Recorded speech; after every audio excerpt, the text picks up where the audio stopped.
أنكحوا الأيام منكم والصالحين من عبادكم وإمائكم إن يكونوا فقراء يغنهم الله من فضله والله واسع عليم. السلام عليكم ورحمة الله تعالى وبركاته. وغيبتي سدحاد وعديد أن أقهد لي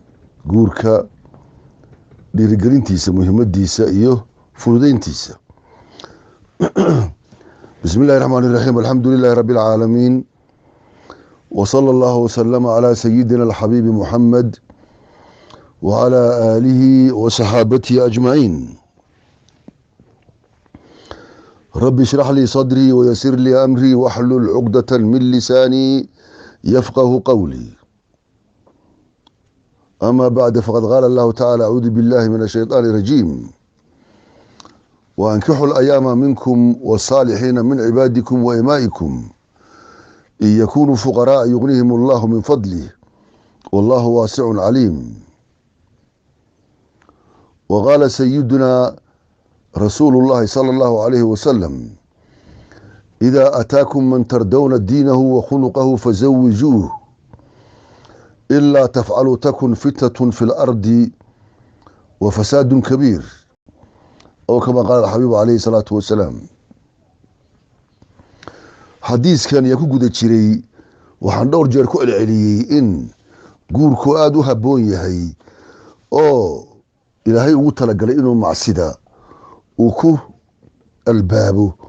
أو كو الزولية معصدة waxaa kaloo guurka loogu talagalay sida xadiiska nabigu noo tilmaamay calayhi salaatu wasalaam dhalmo caruureed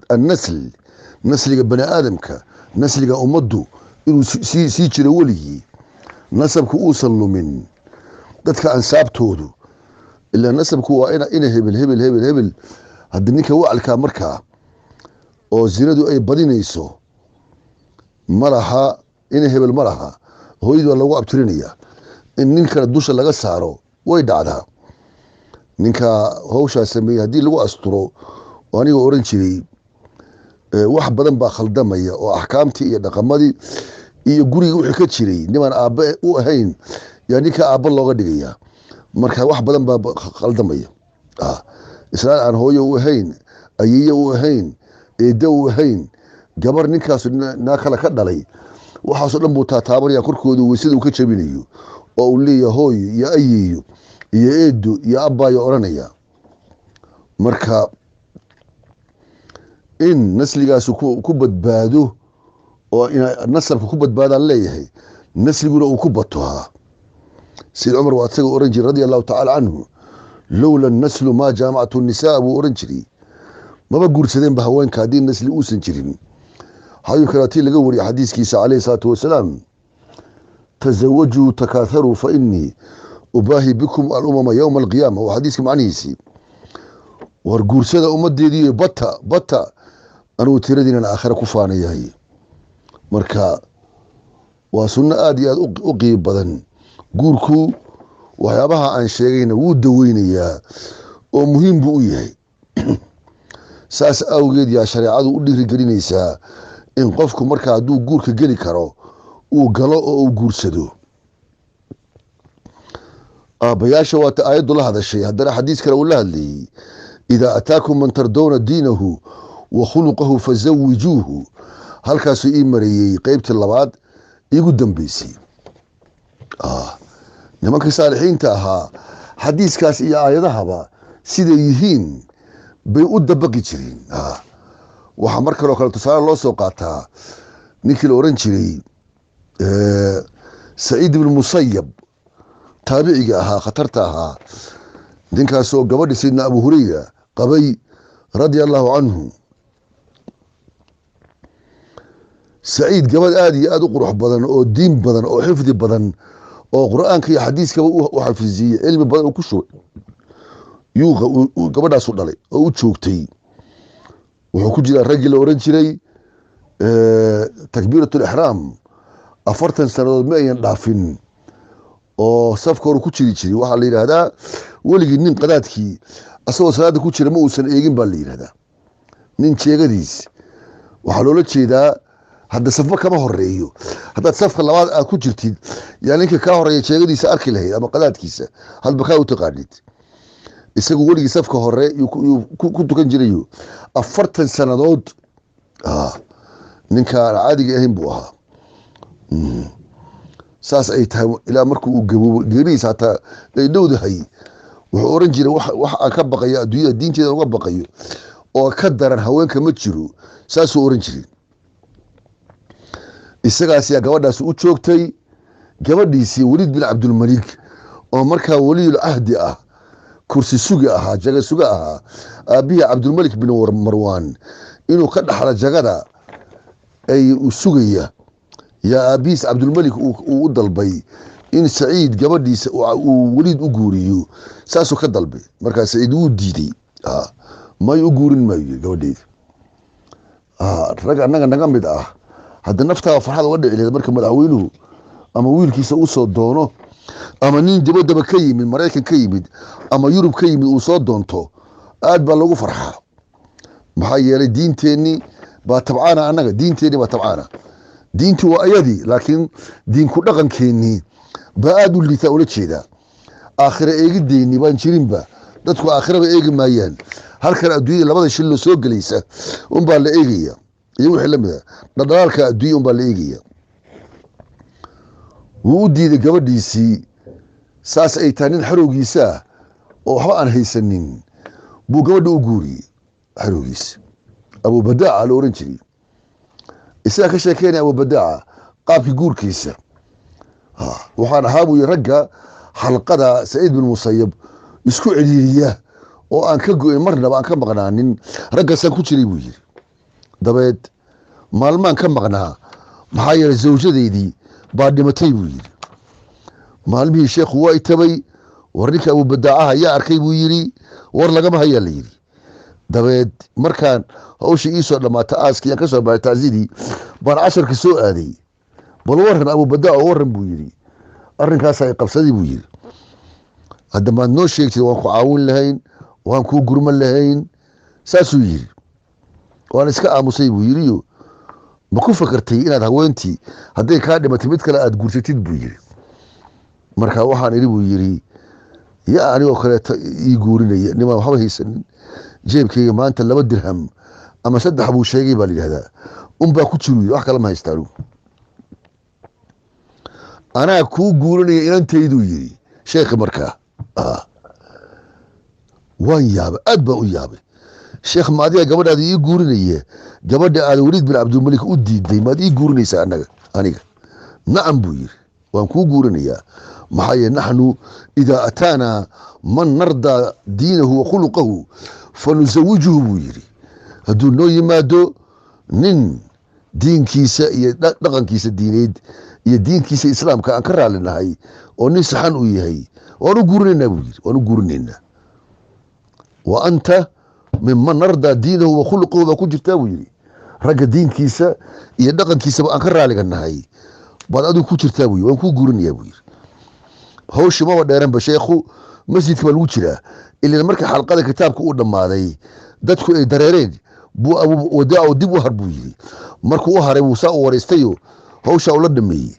dabeedna halkaan rag joogjoogo u yeeray. shaahidaanka buu diyaarsanayaa. bartii buu ugu zawjeeyey wiilkii gabadhii saas ugu zawjeeyey. anoo lugti qaadila oo waxaan ku hadlaba aan garanaynin. war maxaa qoorta laguu geliyey? maadaa ka bixi kara? sheekha gabadhiisa maxaad ku muusaysaa? maxaad u labisaysaa? maxaad ku aroosaysaa? yaa deen ka qaadataa? yaaba deen ku siinayaba adiga? nin 2 shilin kaliya haysta yaa deen siinaya. haddana gabadha meherkeedii 2 dirham oo ninkaanu haystay unbuu ka dhigaya sheekhu. cajab. mase 2 dinaar bay ahayd. waxsaas 2 midkood buu ahaa. 2dii uu haystay ninkan unbuu sheekhu ka dhigay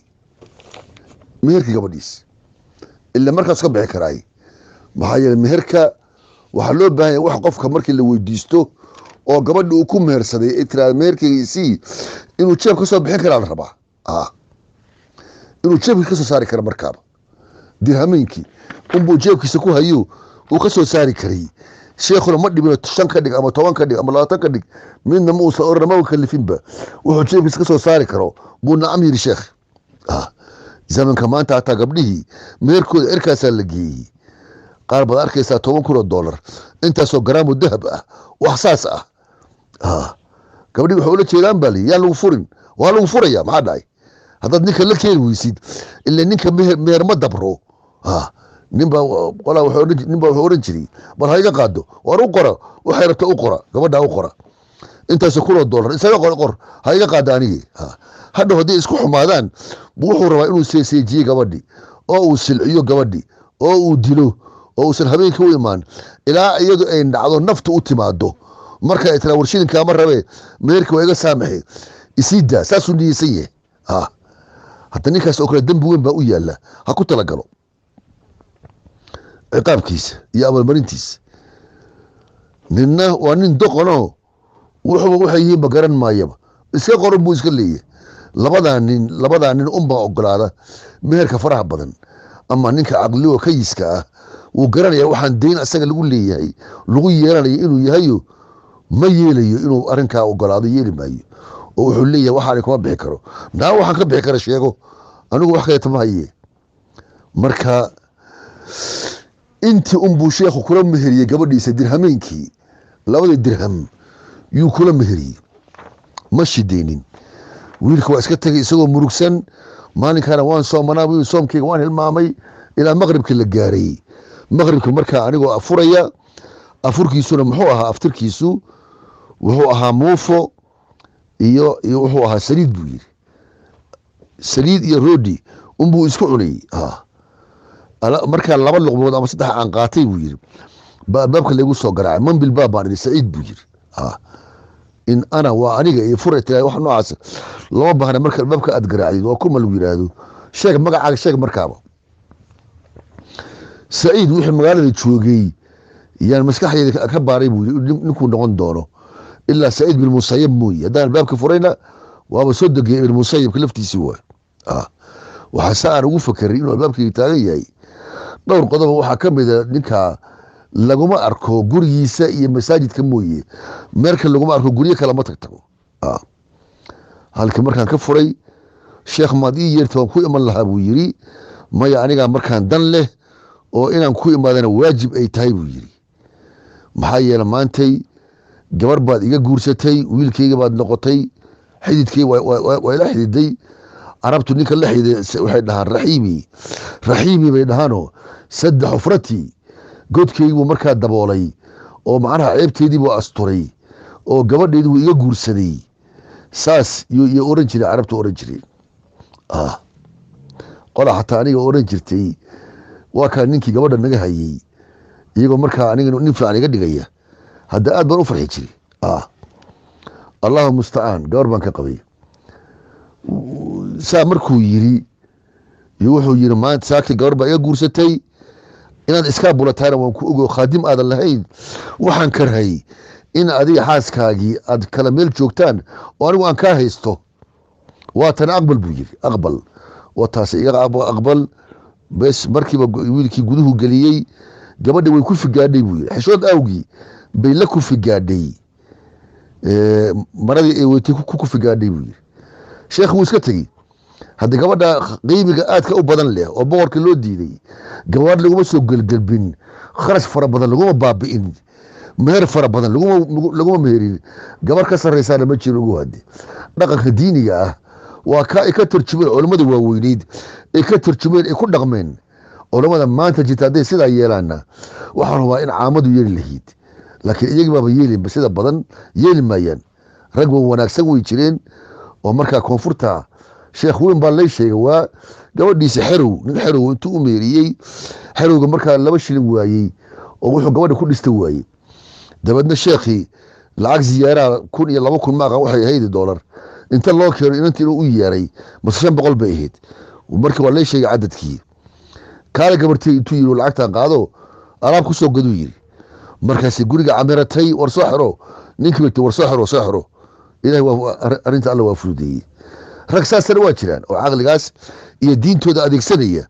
الله قولي شيخ هذا وو geeriyooday naxariis janna Allah siiyo wada wanaagsan iyo culimada u falay oo marka ku dayasho mudan Allah musta'an gawaar laguma soo galbin dabeedna sheekh waa iska tagay wiilka waxa uu sameeyo garan waayay wuxuu yiri afurkeeyii yaan meel mugdiya geysay musbaax uu qabano gabadhu ay ila yaabin ninka weyn waxa uu ku afuray inay arkin saliida iyo maxal roodiga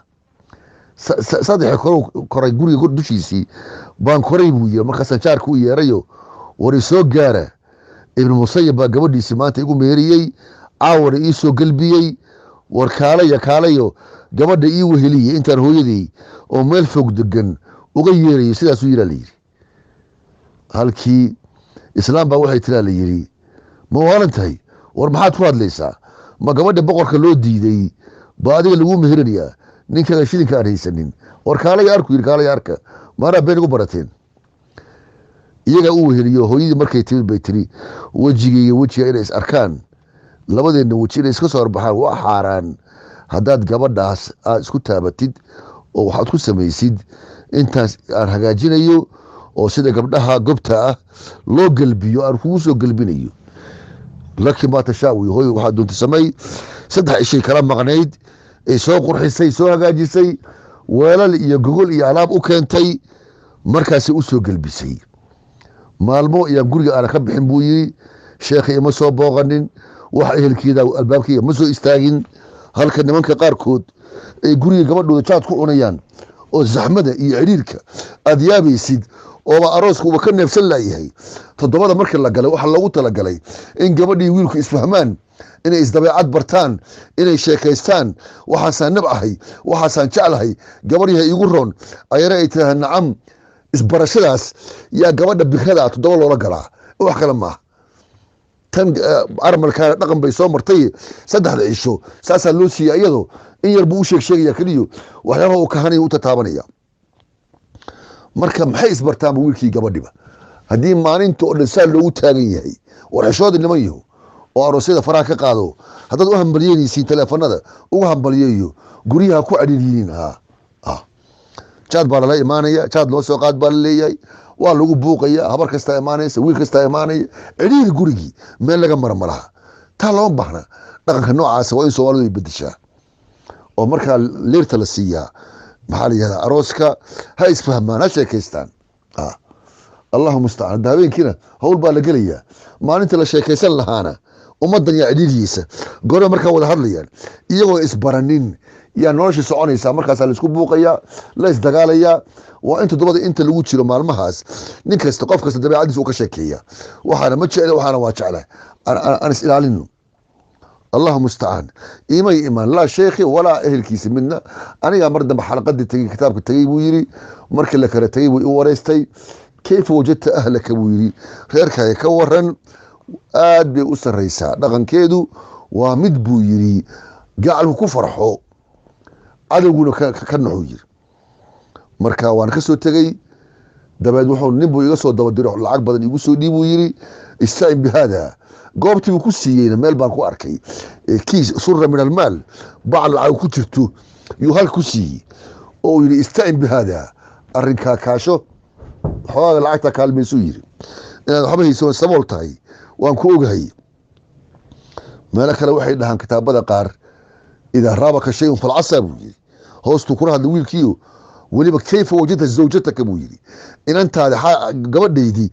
inantaydii ka waran ma uusan oran sheekhu wiilku xejiyey xaaskaaga ka waran buu yiri mooye gabadhaydii ka waran ma uusan oran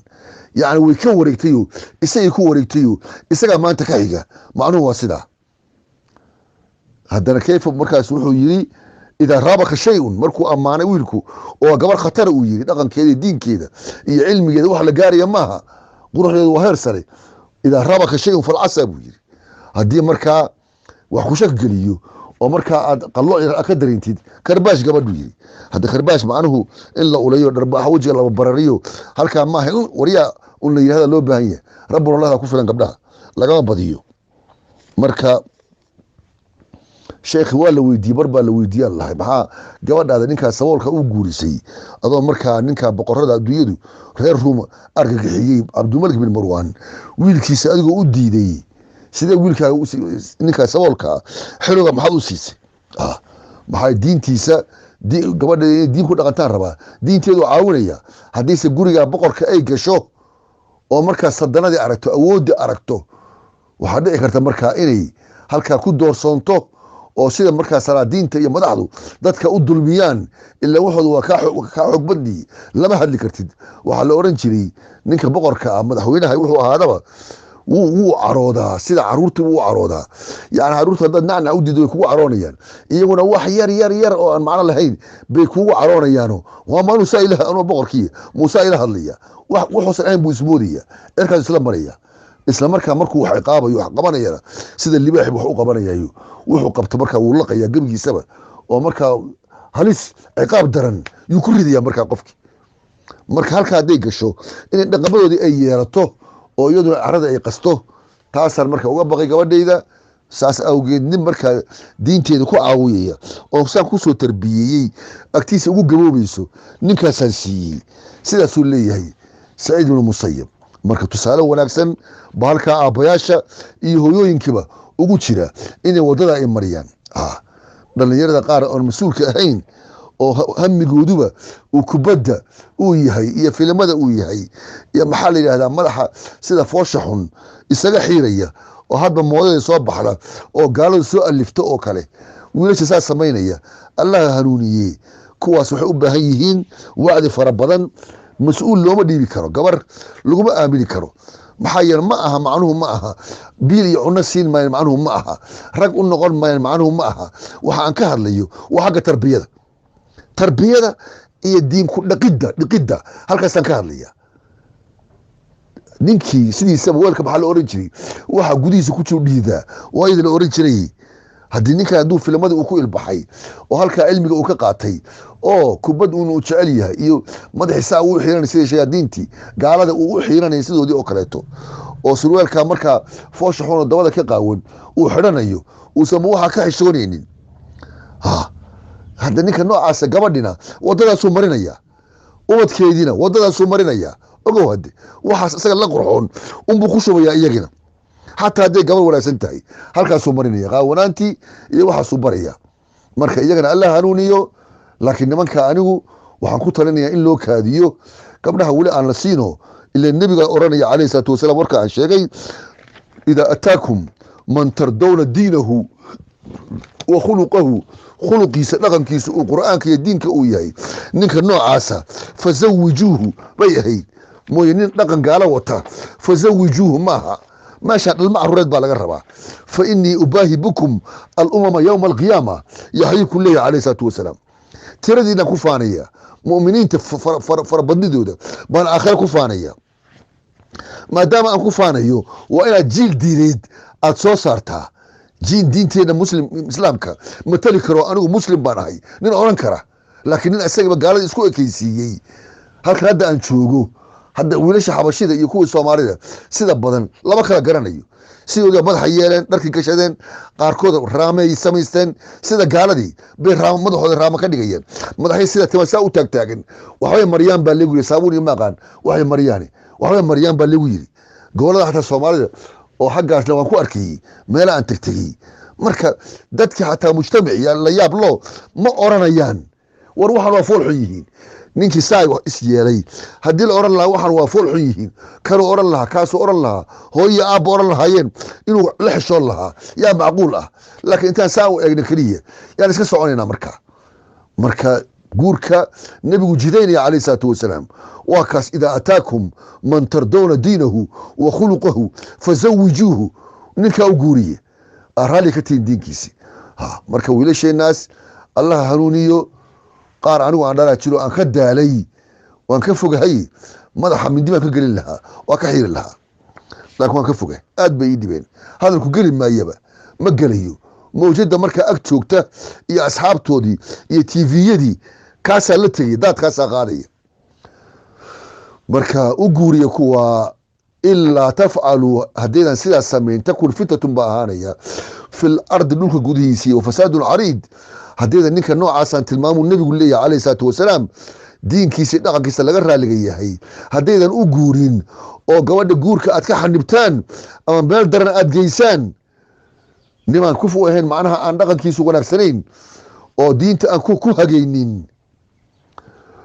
fatakun fitna dhacaysa markaa fil ardi dhulka gudihiisa iyo wa fasaadun cariid fasaad aad u ballaaran oo aad u baaxad weynu aan gun lahayn yaa dhacaya meesha haddaydan u guurin oo guur la-aan dhigtaan zinadii baa faafaysa wacaladii baa faafaya fiiraad haddii ninkaa wanaagsan idan u guuro nin kaleeto aan diin ku dhaqaynin aad u guurisidna xishoodku ka maqan yahay xishoodkii buu ka qaadayaa waddo xun buu marinayaa hadda jiil aan qurxoonayn oo aan matali karin diinteena islaamka quruxda badnayd muslim baan ahay aan oran karin ilan kuwa kale aan ka duwanayn baa ka dhalanaya meesha marka waalidka mas-uuliyaddu waa iyaga mas-uuliyaddu inta gabdhahu idinka wareegayaan aad rag ku wareejinaysiin akhlaaqdooda diiniga ku dadaala qur-aanka geeya kutubta u akhriya xerta waxaad arkaysaa rag unbaa xer ah oo diinka akhrisata gabdhaha diinka uma soo degin miya iyagaaba ragga sameeya gabdhaha waa in diinta aada loo baraa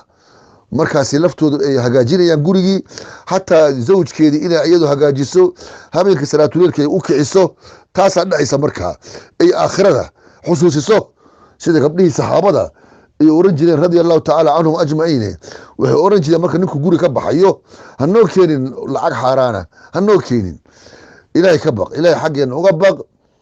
in annagu aan ku sabarno gaajo caawa aan gaajoonno oo aad wax soo weysid kaasaa nooga fudud oo nooga wanaagsan inaan ku sabarno naar aakhiro intaad xaaraanna cunsiisid adna xaaraantii aad soo ka shaqaysid arrinkaasaan ka maxaa layihahdaa ka dooranaynaa annaga fantashiru fil ardi ilaahay wuu yidhi wabtaquu min fadli illaahi noo doondoon haddaad xalaal aad soo weysid xaaraan ha noo keenin saasay oran jireen haddii gabadha marka la hagaajiyo oo diinta lagu barbaariyo oo guri saxa ay ka soo baxdo lafteedu ninkeeda iyadaaba wacdinaysa oo hagaajinaysa lafteedu marka waalidku waa inay dareemaan waa inay amarka ilaahay qaataan waa inay amarka rasuulka ay qaataan tusaalooyinku calayhi salaatu wasalaam tusaalooyinkooda inay qaataan baa loo baahan yahay alaa yaclamu man khalaqa wahuwa latiifu lkhabiir ilaahay waxaan ku habboonnahay cid ka badisaa ma jiro marka adduunyana waa iska yoomeenkaas safarka la yahay intaa safarka la yahay waxaa loo baahan yahay in lais hagaajiyo oo la toosnaado oo ilaahay laga baqo wado fiican la maro ubadkii wado fiican lagu dhigo ilan ubadkaasi aad markaa dhimatay aad u baxsanaysaa waladun saalixun yadcuu laka adiga qumaati kuu aasa qumaati maxaa la qur-aan kugu soo akhriya kugu soo duceeya aad kugu soo duceeya u baahan tahay marka maanta waa inaad abuurataa adigu oo wiilkaagii gabadhaadiba diinta saxa aad bartaa culamada saxda aad u geysaa ahlusunna waljamaaca aad u geysaa isla markaa iyagaa laftooda yaa kuu sii tarmaya oo mid kastaba ubadkiisa wadada adigu aad marisa isaga yuu soo marinaya jiil wara jiil diinkii iyo wanaaggii iyo sharaftii bay kala dhaxlayaan waalidku aayaddan ha qaato waan ka xul ayaama ilaahay kula hadlay xadiiska nabigana ha qaataan nebigu kula hadlaya calayhi salaatu wasalaam idaa ataakum man tardowna diinahu wakhuluqahu fazawijuuhu allah nagu anfaco dhammaantayo kuwa khayrka yastamicuuna alkhayra fayatabicuuna axsanahu dadka mawaacidda iyo khayrka dhegeysta oo kii wadada wanaagsan saa u mara allah naga yeelo biidni illahi albaari kuwa qowlkooda iyo ficilkooda iskhilaafa ilaahay nagama dhigo gefkeena iyo geerideenna ilaahay ma kulmiyo dunuubteenna way badatay allah na saamaxo ilaahu noo gargaar oo qalqallooca naga bayi bijaahi alxabiib moxamed sal alay wasalam inta ayaan kusoo koobayaa wasalaamu calaykum waraxmat ullahi tacaala wabarakaatu أنكحوا الأيام منكم والصالحين من عبادكم وإمائكم إن يكونوا فقراء يغنهم الله من فضله والله واسع عليم